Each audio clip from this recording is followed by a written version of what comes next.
Life is very strange. Today is best life, today is bad life. But I am still now spending my life bad time. I am selling for egg in the world country in Qatar. I am selling egg Qatar. আমি বর্তমানে কাতারে ডিম বিক্রি করতেছি।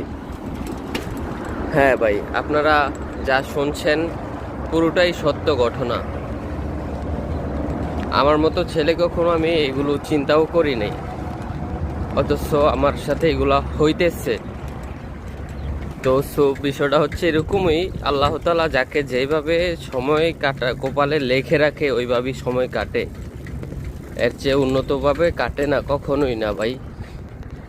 এটা আপনি আল্লাহ যতভাবেই বলেন, আপনার সময় যেভাবে কাটানোর কথা ছিল ওইভাবেই কাটবো, ঠিক আছে ভাই।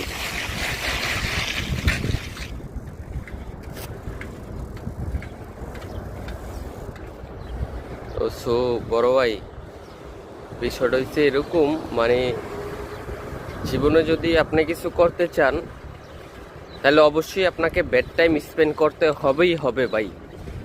আমি আমার সৃষ্টিকর্তার কাছে আশায় রইলাম ভাই। আমি এখন মূলত খারাপ সময় শুধু এখন না, আমি বাংলাদেশেও প্রচুর খারাপ সময় কাটাইছি ভাই।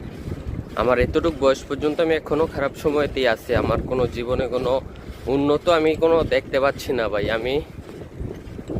আমার লাইফটা মানে কি বলবো ভাই, আমি পুরাই হেল হয়ে গেছি গা। আর যদি আমার চ্যানেলটা যদি আপনাদের কাছে ভালো লেগে থাকে, অবশ্যই আমার চ্যানেলটা সাবস্ক্রাইব করে আমাকে একটু অনুপ্রেরিত করবেন ভাই। কারণ আমি এই কাতার শহরে আসছিলাম কোনো একটা ভালো কাজের সন্ধানে, যেমন নিজের লাইফ তো অবশ্য মিডল ইস্টে সেটেল করা যায় না। যেমন একসাথে থেকে সর্বোচ্চ 10 জন মানুষ এই মিডল ইস্টের ভিতরে একটু সফল হইতে পারে, তাও যারা বড় বড় বিজনেসম্যান, যেমন যারা বিজনেস করে, ঠিক আছে। তবে আমি এখন ডিম বিক্রি করতেছি, যা শুনলে আপনারা ইতিমধ্যেই মানে আপনারা এই বিষয়টা হয়তো বা অনেক কিছুই মনে করতে পারেন। তবে আমি সেটা আই ডোন্ট কেয়ার, কে কি বললো আমি ওটা কেয়ার করি না। কারণ আমার লাইফ আমার পরিবর্তন করতে হইব, আল্লাহ যেই কোনো মূল্যই হোক। আল্লাহ মানুষের টয়লেট সাফ করে হলো আমি আমার লাইফ উন্নত কর্মই করব।